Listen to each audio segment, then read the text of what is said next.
everybody, it's Linda again, and you know I'm here to help you get younger every day. And one of the things we love to do is find a really cool, delicious sweet treat to eat that's super easy to make and extra yummy delicious. And that's what I'm going to show you today because I've mixed it up for this Thanksgiving morning. As you can see, this is an old recipe that I cut out of a newspaper a long time ago, and it's called Easy Crescent Danish Rolls. Let me show you what we're going to do. We unbundled one of those famous Pillsbury Crescent rolls that we normally have for dinner. We gathered some lemon juice. I freeze fresh lemons. I juice them and put them in ice cube trays. So I took out one and put it in the microwave for 15 seconds and then used the fresh juice from that. And we're going to use a little bit of sugar. Now you'll see the exact recipe down below.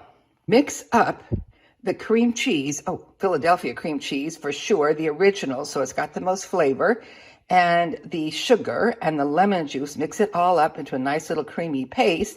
And we take and undo the crescent rolls. They come out in these rectangular things. So we take them and we squish the seams together so that they're all sealed. We stretch them out into 10 inches wide. You can see I've pulled it out, stretched it out, and put the seams together so that we don't have any holes. I spread the cream mixture onto the long rectangle, pull it up lengthwise so the cream is inside, press our edges together, and get ready to roll. You can see it goes very easily. I put them into an ungreased pan. Don't they look pretty? And with a spoon, I just gently and firmly punch a hole in the middle of an indentation in each one of these so that I can add jam. I've used red plum jam, but the recipe calls for nice raspberry preserve, and that works too. I just didn't have any on hand. So let's pop them in the oven at 350 degrees and we'll see what happens. Okay, while that's cooking for about 20 to 25 minutes, I need to make a little glaze. And oops, I didn't look at all the instructions first, so I'm going to have to do a little substituting here.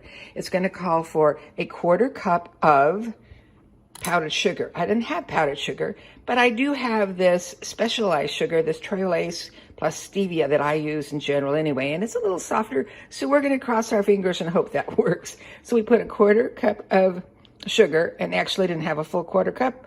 I used almost.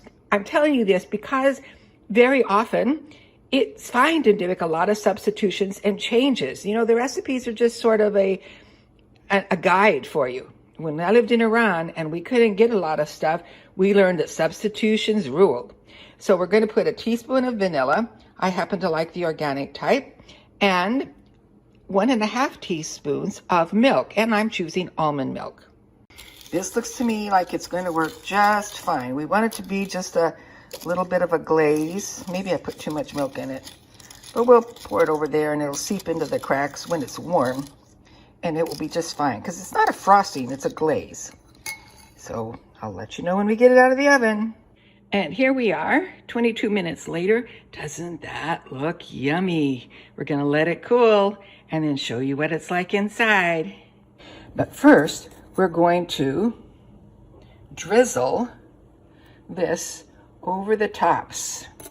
So it's just the right consistency, which is just sticky goopy.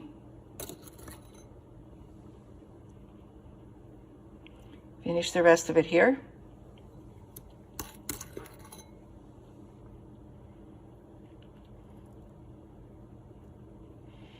And why don't we just take the bowl and pour it a little over, pour a little bit more, pour a little more, pour a little bit more.